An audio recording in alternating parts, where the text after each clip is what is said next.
the next part of the supply story really comes down to the approvals market then.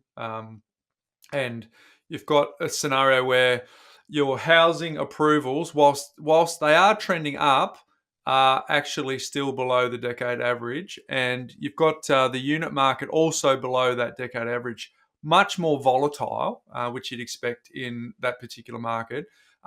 Currently trending up, but in terms of any comfort that anyone wants to have in terms of whether or not investment in property, residential property, is something they should consider, this graph really here gives you that baseline comfort, right? Because if you've got a scenario where there's not enough being built to cater the demand, you've got a federal government that's trying to hit a target that's 7-figure houses over a 5-year period that they're currently under run rate on.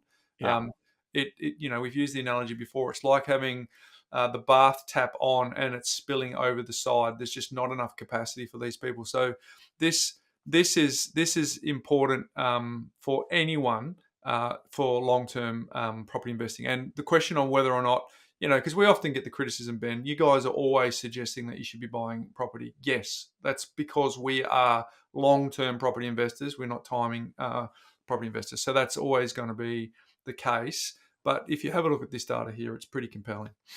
Yeah, and so let's think about what's living behind that data. Like, why are these approvals so sluggish? There's a couple of really critical things. One is we've got, around right across Australia, we've got this big infrastructure build that's going on from federal government into a lot of state areas. So that's taking a lot of construction workers. The government has failed dismally in attracting or recruiting tradespeople for whatever reason. One could argue union pressure, but for whatever reason, we should have attracted 50, 60,000 carpenters and plumbers and tilers and electricians and all of that. We have not done that. So even if we want to build some of this stock, we don't have the tradespeople to actually build it right now. So that bodes well for continued undersupply. And then finally, we've got an over-regulated local council, state government, and then federal in regards to sort of red tape around planning guidelines and that ability to actually build more in already established areas as opposed to building in greenfield areas that we heard Tim Ritten talk Rewind the about. conversation with Tim 2 weeks ago. Correct. So all of those are, and we've got to think about this as an investor, right? This is the business that we want to be in. So when we think about all of those, things that aren't easy to turn, aren't easy fixes, are going to take years upon years to potentially fix.